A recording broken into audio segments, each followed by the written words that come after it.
Eric Gordon joining us here on the Burns and Gambo Show in this 5 o'clock hour after the Suns' historic comeback win last night. Eric, how are you, man? Thanks for joining us today. We really appreciate it. Yeah, appreciate you for having me. Yeah, Eric, I'll tell you, when you got into this league in 2008, many of us were very young men. You've played 850-plus games in this league. Have you ever been part of a comeback as big as that one last night? No, I haven't been, because, we were down 21, 22 with 8 minutes left and made a big turnaround like that. So, no, man, I haven't been a part of that. Yeah, the Associated Press had a stat. I'll read it to you. Teams facing deficits of 22 points or more in the fourth quarter were 0 for 1,244. So the last 1,244 basketball games that had somebody down by 22 in the fourth quarter, they all lost. So that was a shocking comeback. A lot of us are talking about the small ball going to KD at the 5. Was that, to you, was that the key to getting that thing turned around? Yeah, for sure, and we have to utilize that because, KD has the size to guard bigs. And, our team it's all about having a determination of really taking control of the game. Because it's not shocking to me that we can come back and beat teams like this because we definitely have the offensive firepower and we can be pesky when we're determined on defense. So that's just where my mindset is, and that's where it just needs to be. We just need to bring it to each game every time. Katie said last night it was a blur. And that somebody asked him, how did it happen? He's like, I don't know, man. The whole thing happened so fast. From your perspective, was it a blur? Were you able to? I mean, obviously you enjoyed it, but when you look back on it now, what was it like living through something like that?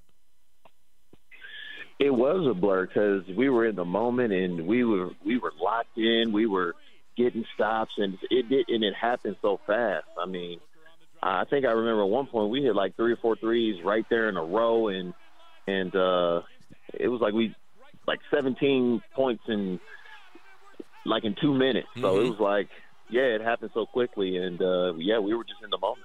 To Gambo's point about the small ball lineup and the lineup that was out there for the last 5 minutes of the game, from a basketball standpoint, what is the key to making something like that work? Maybe not for big long stretches, but for the kind of the little pockets that you used it in. What's the key to making something like that work, Eric?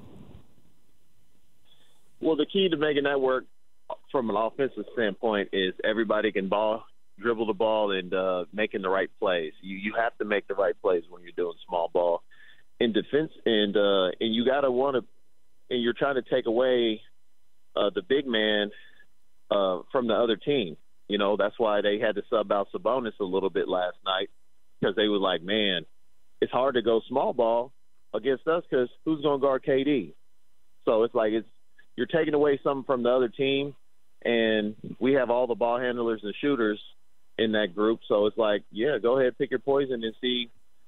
Other team has to figure out different things of what they can do to try to slow us down. You talked about all the three-pointers in a row. KD hit one. It made it 113-109. You hit one to make it 115-112. Then you hit another one to tie it.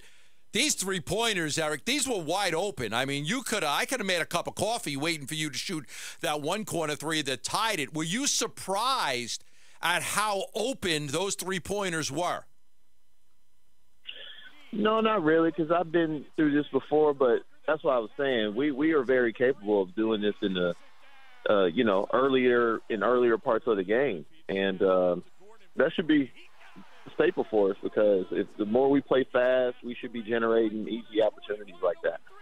How much different? Take me back to Christmas Day when you guys lost to Dallas. Very frustrating loss. I know a lot of you were frustrated. How much different of a basketball team is this just 3 or 4 weeks later? Much different.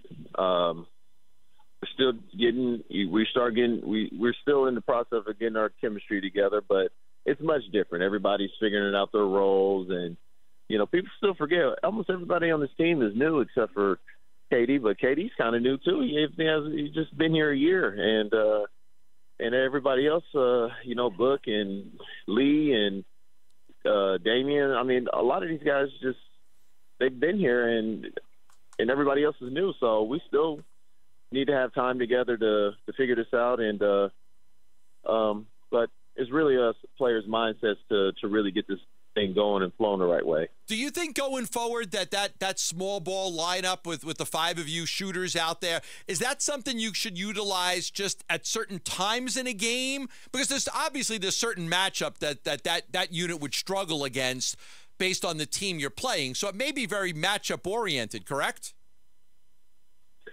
Well, I think you should use that, definitely at certain times, but I really do think that's going to create a mismatch for any other team. I truly believe that. So, like, you're playing Denver and Jokic, you think that could be a mismatch for Denver? It can be. If we play somewhat similar style like we did last night, yeah, we might not be able to match up one-on-one all the time, but you got to throw different coverages like at Jokic. But other than that, who is he going to guard? Right, they can't switch fast enough on you guys with your ball movement. Yeah, and that's why, it was a perfect example. Sabonis on that team, he was trying to figure out who he was going to guard, and we were trying to put him in the pick and roll so we can spread out the floor. Yeah. Eric Gordon is our guest here on the Burns and Gambo Show for just a couple of more minutes here, coming off the Suns' big win last night against the Sacramento Kings. You alluded to it a moment ago, and I want to, because we've been talking about this a lot on our show, and I kind of want to hear it from your perspective. The idea of taking more three-pointers, of being a little more free with your shots as a team, knowing that's kind of the league-wide trend. How much of an emphasis has been put on that by the coaches and the players in the last 3 weeks to make that a bigger part of your game? Yeah, it needs to be a bigger part of our game. We have too many guys on our team that can really shoot it. You got 3-4 guys on our team shooting 40%, and we have one of the highest shooting percentages in the league. And threes if you just make a ton of threes, it's more than two. So it's why not? We have to continue putting a lot of points up on the board. We had you on the show a couple of times this year, and I remember the first time we had you on, you talked about, the reason why you went to go play in the Bahamas for the Bahama national team was to get some continuity with DeAndre going. Then obviously DeAndre gets traded. I want to ask you about playing with Grayson Allen for the first time. He's been Utah, Memphis, Milwaukee. Man, watching him play every day, I was not aware that he was this good. He has been terrific for you guys, and I think he single-handedly kept you in that game last night with his terrific first half. Tell me about him. I mean, when you watch him play, does he remind you of anybody? Are you somewhat surprised at how good of a shooter he is? Well, I didn't know he could shoot like this, but I'll tell you what, he's been a great compliment to our team, and the consistency of what he's been bringing definitely means a lot to our team, and he's been playing very well. Of course, this is his best year, and like I said, he's been a good force for us, and it's definitely much needed. Eric, once again, congratulations on that win last night. It was so much fun to watch. Congratulations on your role in that win last night with those two huge threes. That was a really big deal. We appreciate you joining us after that game, man. Best of luck the rest of the season. We hope to talk soon. Oh, yeah. Appreciate you guys. Yeah, thanks, Eric. Eric Gordon joining us here on the Arizona Sports Line, coming off the Suns' win last night against the Sacramento Kings. Again, next up for the Suns, they'll visit the New Orleans Pelicans coming up on Friday. Thanks for watching Burns and Gambo. Click to see more from the guys and hit the button in the middle to subscribe so you never miss a video from Arizona Sports.